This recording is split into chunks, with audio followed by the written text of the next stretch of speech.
All right, here's part 6 of the nuts and bolts of the single plane swing. We talked about transition before. Today, we're going to talk about what the arms are doing in the downswing. So there's no better feeling knowing that when you wake up in the morning to go play golf, so that you're going to play well. There's no better feeling of hitting good golf shots down the fairway. So my mission today is to help as many people as possible wake up every day feeling good that they're going to go out there and play great because of the single plane swing. So working on your swing in the correct order, what does that mean? Well, in this nuts and bolts series, we've started with the address, and I talked even in detail about the hand position and the grip, right? So I talk about address and grip, not grip and address and grip. Then we talked about the movement into the backswing and the top of the backswing and how the lower body works. We've gone through a lot of things in nuts and bolts.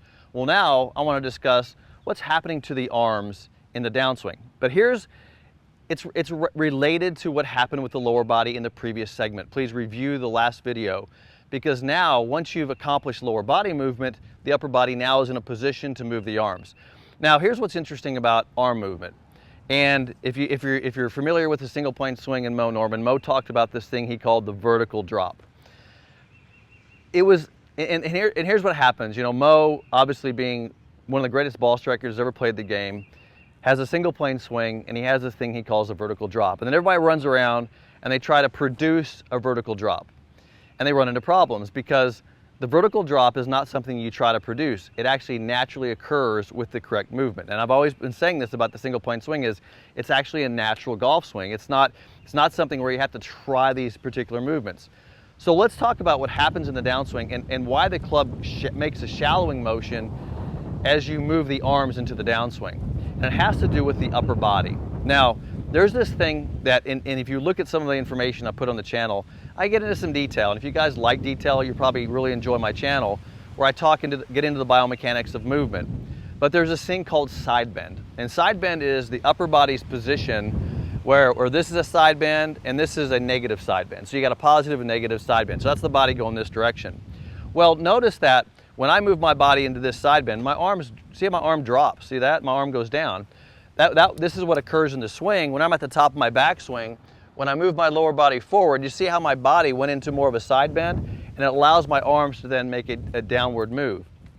So my arms are moving because of the motion of my upper body and the side bend. I'm not trying to drop my arms. I'm not trying to shallow the club. I'm trying to simply move correctly, and because of that proper body movement, my arms are in a shallow position. And what's funny is, and I'm mentioning this because I see these videos about shallow the golf club, try to shallow the club. And I don't want you to try to shallow the golf club. It should be in a position to shallow just from your proper movement. So come back here and bring the camera back here, and I want you to take a look at when I shallow this club. I'm not trying to do this, but here's what happens to the golf club. So I go to the top of my backswing, and notice in the last video we talked about the lower body movement. See that little lower body movement? When I do that, it puts my body into a side bend. Now, notice when my body goes into a side bend, you see the club then shallows. I'm not trying to do that. It's because of the lower body movement, and then the upper body side bend shallows the golf club. So watch this when I hit it. You're going to see, I'll swing slow on this one, so you can see the shallowing of the club. Right? Well, I guess it was kind of slow, but you see this way, and you see that shallowing of the club this way. You never see this. That would be this side bend, right? Not that. See how when my lower body moves forward and I go into a side bend and then I rotate to see the club gets into a shallow position? And there's a photo of Mo demonstrating this. He's exaggerating it. It's not a real photo. He's not hitting a golf ball in the photo, but he's exaggerating this position to demonstrate how he's able to get in this shallowed position. And it's because proper lower body, side bend, and the arms are in a shallow position. So this is how you shallow a golf club.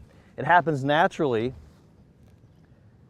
And I'm working you down in the swing now. This is nuts and bolts. I'm working you down into the downswing. We haven't even got to the ball yet, but watch it again as I come down and shallow the club. So single plane address, make the top of my swing, proper lower body movement, rotation.